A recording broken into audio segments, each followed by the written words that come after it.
Afternoon, everyone. So I thought been doing a lot of reading and research, lot of different training philosophies and theories here lately, and I thought this would be a good thing to review once I finish reading something to pass on different things as far as what I think about what I'm reading and what I got out of it, and kind of some points on why I think someone should look at it and some should research and read into it. So, a little background on this one. So, I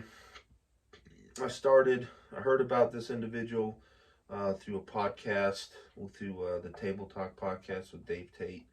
And to be honest with you, I never really knew about this individual, which is really sad. He's a very accomplished power lifter. Had been doing it for a long time, and one of the best at it.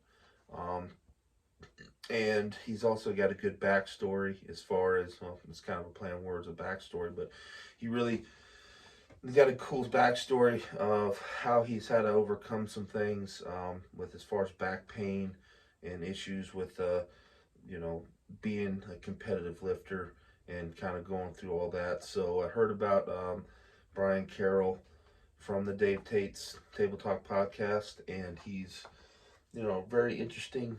I listened to, he's got a weekly Q&A session too as well.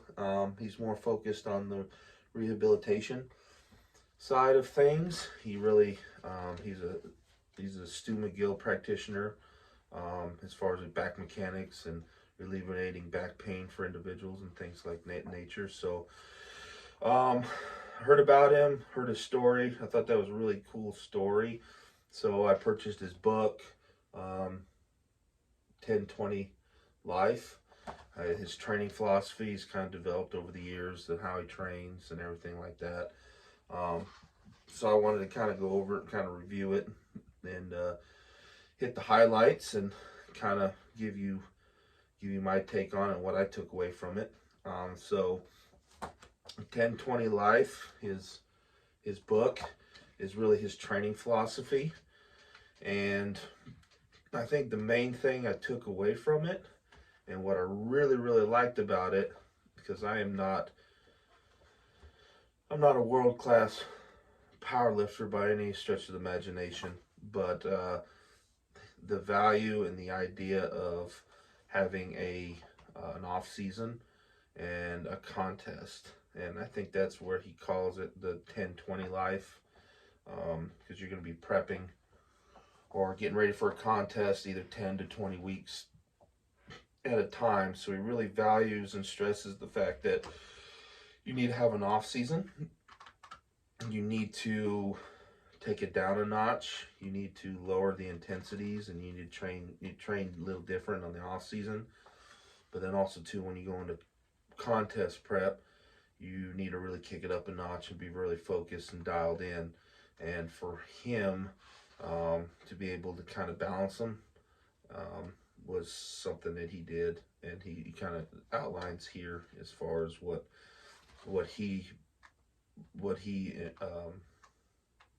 lost my train of thought, but what he really goes into and values. So the principle, is training hard for 10 to 20 weeks of contest, and then also to backing off, so to speak, even though it's not really backing off, but training differently in the off season. So in contest prep, really focusing on competition, really using percentages to maxes, really focusing in on hitting those weights, being really specific.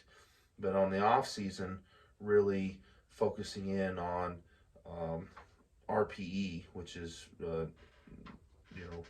rate of the perceived rate of exertion. Not going real too heavy. Kind of going off of feel day to day.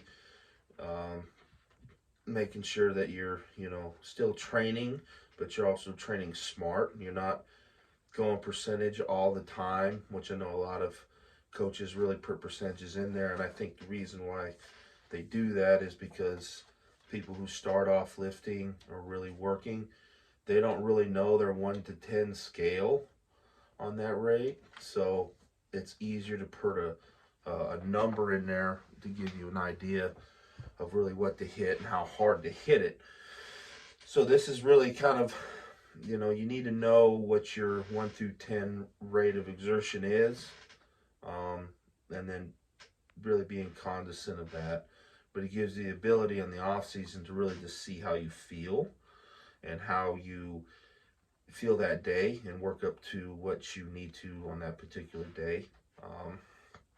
So, and then of course when you're in season and you're working towards a contest, those weights matter and those reps matter a lot.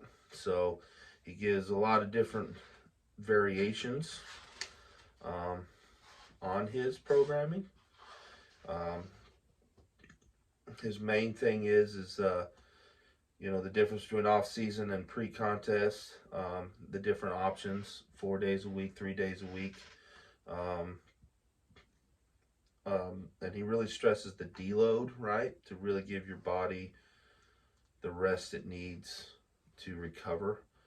He values the deload. He thinks it's really extremely important to take a lot of the weight off, go through the motions, and make sure that you're staying healthy. So it's based around the 3 main lifts: the squat, bench, and deadlift.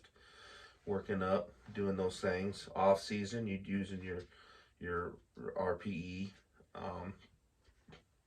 and then during contest phase, you use a percentage, working up to percentages towards contest.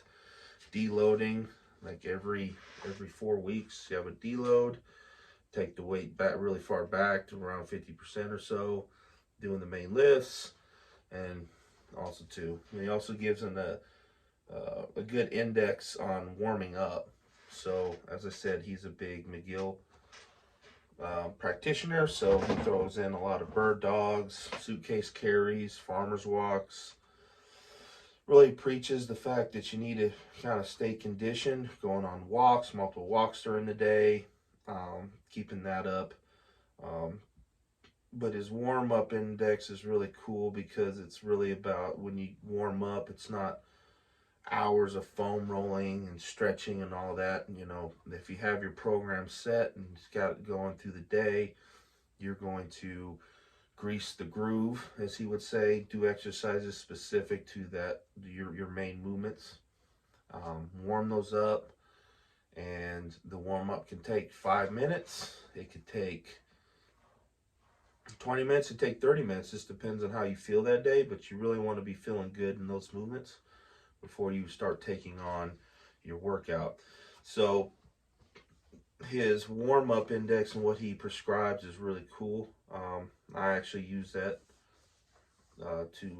I use that a lot to kind of warm up, keep warming up, using an empty bar to warm up and work up from there. Really feel your technique, really make sure your technique's solid, make sure it's feeling good before you start getting there to handle heavy weight. And then also too, he has a good weak point index, so depending on where you're failing in your main lifts, he's got a lot of cues and insights on if you're not being able to break from the floor, maybe you should work on these with your deadlift, work on these accessory ones. If you start rounding in your squat, you should focus on this. If your bench, if you're sticking points 2 inches off your chest or right at lockout, good accessory movements for that too as well.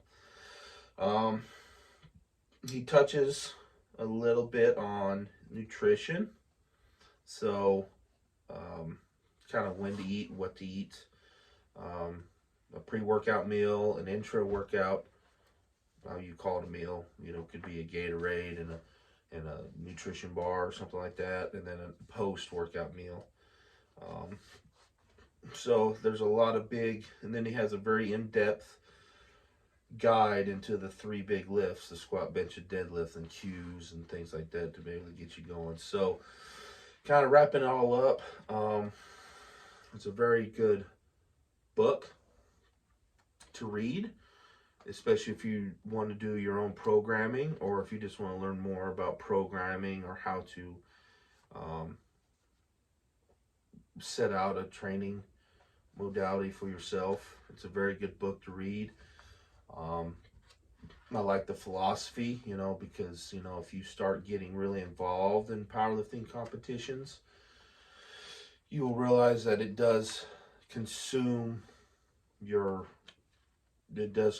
life a lot, and he mentions that, and you need to make sure that you have time for your friends and your family to keep things balanced. He's really about, make sure things are balanced, because you can't be all in all the time. You drive people away. It's not healthy for you. You need good people around you, so you need to take care of them on the off season, do different things while still being active. Deloading, really monitoring how you feel and being smart. Don't push the envelope. If you knew it's not going to work, don't do it. But that's different. He puts a caveat in there. He says, there's a difference between training smart and being a wuss. And that's sometimes a hard line. You can go into the gym and be like, oh man, I'm just going to take it back because someone told me not to push it or do whatever. That's not what he's saying. He says, you train smart. So if you're really, really beat up, and you really, really know that this isn't going to be good for you, shut it down, do some accessory work, some warm-up work, and come back another day. But if you're in contest prep, that may not be an option for you. But you have to be smart, because his whole point is, over the course of a 20-year career, you make small gains, right, over the course of 20 years. And the whole point is to be really good, is you got to have some longevity. He also got a few other books. He's got Gift of Injury, where he goes through his trials with his back and what happened with him and how he had to rehabilitate his back with Stu McGill. He co-authored a book with Stu McGill on back mechanics. Well, I think actually that's Stu McGill's book, but if you want to check him out and learn more about him, he's on PowerRackSportStrength.com. Check him out, look into his stuff. He's into CBD stuff and everything like that, and he's got good resources for staying healthy with your back, having good movements and things of that nature. So for a Christmas gift, I scheduled my mother just had back surgery, and for Christmas gift I scheduled a consultation with him through Zoom, and he walked her through some really good stretching exercises and kind of things to kind of help her on day to day. He was really professional, really personable. I've asked him questions via email, and he's always responded, which is something very rare. So check it out, read it. It's a very, very good book. I enjoyed reading it, and like I said, this is kind of my first one, but as I come up and I read other stuff, I'll kind of give it a review and